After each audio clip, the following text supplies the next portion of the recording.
Olá, mais um vídeo nessa semana para gente de preparação, de estudo. Eu queria agradecer ao Victor Rian, que deixou nos comentários a sugestão para a gente ler essa questão de vestibular, né? Comentar ela no nosso canal. Aqui é o professor Hugo Oliveira para mais uma aula de filosofia. Bora? Essa é realmente uma questão que a gente pode dizer, eu concordo com ele, essa é uma questão um pouco difícil, né? Porque o que a gente pode chamar de uma questão fácil, né, no vestibular, na área de humanos pelo menos? Para mim, é aquela questão que você tem, né, um trecho, né, de um texto, de um livro, de uma notícia, né, enfim, como apoio para você ler e interpretar. E da interpretação desse texto, né, desse trecho, a resposta fica óbvia, certo? O que acontece com questões mais difíceis? Elas exigem, além dessa interpretação de texto, um conhecimento mais específico de uma questão histórica, de um conceito específico, né, pode ser em filosofia, história, sociologia, geografia, enfim, que não necessariamente está implícito, que não necessariamente você vai encontrar simplesmente lendo, simplesmente interpretando a questão. Essa, para mim, é uma questão de nível difícil no vestibular. Questões nas quais você pode interpretar o texto, em que você pode encontrar o distrator, em que você pode perceber ali uma pegadinha, são questões ou fáceis ou difíceis, né? Para mim, dependendo do nível de interpretação. Isso eu, Gustavo, se tivesse que colocar a minha opinião, né? Como eu costumo comentar para os meus alunos, certinho? A questão está aí na tela para vocês, como a gente já estava comentando, né? Ela estava no Enem do ano passado, né, de 2019, e é uma questão realmente que eu considerei um pouco difícil, a leitura e a interpretação de texto dela. O texto é um trecho, né, de um livro chamado Bem Viver, uma oportunidade para imaginar outros mundos, livro do Alberto Acosta, né? Essa é uma questão bem interdisciplinar, né, porque esse livro trata de colonização, trata, né, da exploração, né, dos colonizadores, né, com os povos que eles conquistaram. Então, é uma questão que envolve, sim, para você entender o contexto em que ela está, envolve conhecimentos da história, de geografia, embora, né, na resposta ela vai pedir para você aliar esse contexto a um conceito que é próprio da filosofia. Então, é uma questão bastante complexa da gente ler. Se você errou essa questão no vestibular, você não precisa ficar se lamentando horrores, não, porque realmente ela é uma questão complicada. Vamos ao texto. Ele diz o seguinte: dizem que Rimbaud, naturalista do século XIX, maravilhado pela geografia, flora e fauna da região sul-americana, via seus habitantes como se fossem mendigos sentados sobre um saco de ouro, referindo-se às suas incomensuráveis riquezas naturais não exploradas. De alguma maneira, o cientista ratificou o nosso papel de exportadores de natureza, no que seria o mundo depois da colonização ibérica. Enxergou-nos como territórios condenados a aproveitar os recursos naturais existentes. Enfim, ele apresenta esse cenário, né, em que o colonizador ele vê ali, né, a população local, né, envolta, né, em uma série de riquezas naturais, né. O colonizador já ficava com os olhos brilhando, né, querendo retirar dali o máximo de recursos naturais possíveis, de obra-prima possíveis, né. O Brasil mesmo teve boa parte do pau-brasil explorado, das suas riquezas minerais, né, em Minas, nas Minas Gerais, né. Então é fácil da gente se relacionar com essa história, né, com esse contexto. Agora, a questão, ela vai pedir o seguinte para a gente, olha só.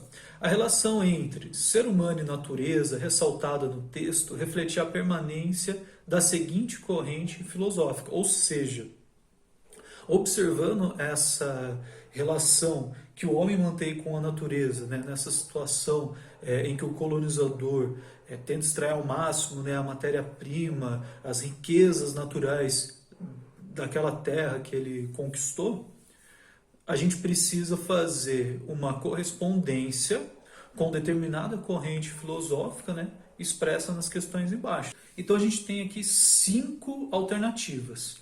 Vamos eliminar as mais simples primeiro? A. Relativismo cognitivo. Esse conceito de relativismo cognitivo, ele aparece na história da filosofia, porque existe em história da filosofia diversas correntes que tentam explicar como nós adquirimos o saber, como nós adquirimos o conhecimento. Tendo em vista que existem diferentes formas de explicar essa relação que se dá entre o ser humano e o objeto de conhecimento, entre aquilo que nós aprendemos, entre aquilo que nós aprendemos, né, de ideias, as teorias que nós criamos, surge essa ideia de um relativismo cognitivo. Então, você vê que é uma relação que não está expressa aqui na questão, né, no tema que foi proposto. D. Eu vou pular para D porque eu já vou voltar nas outras duas que são mais polêmicas. D. Pluralismo epistemológico.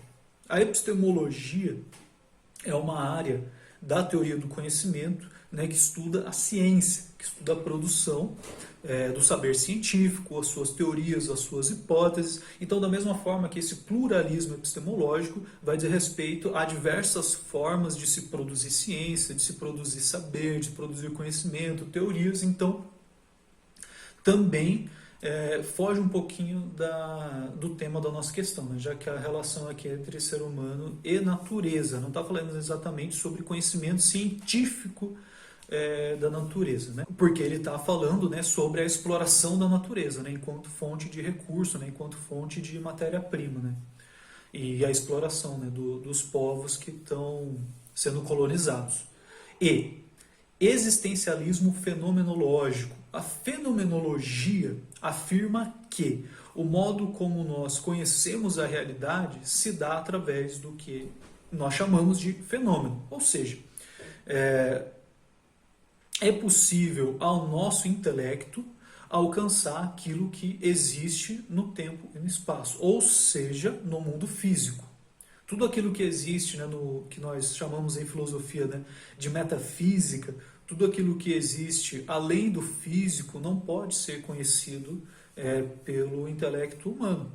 Nós temos que focar a nossa investigação, por isso a palavra existencialismo ali, como o existencialismo prega, na existência, naquilo que existe ao nosso redor, naquilo que nós podemos captar com os nossos sentidos. Daí existem diferentes formas de fenomenologia, de existencialismo, né? Enfim, não vai combinar com a nossa questão de hoje, nós podemos produzir vídeos posteriormente comentando sobre isso, certo? Aí as duas questões que estão mais combinando com o assunto são a B e a C. A questão B, ela vai dizer respeito a um conceito muito importante, tanto em filosofia quanto em sociologia, do Karl Marx.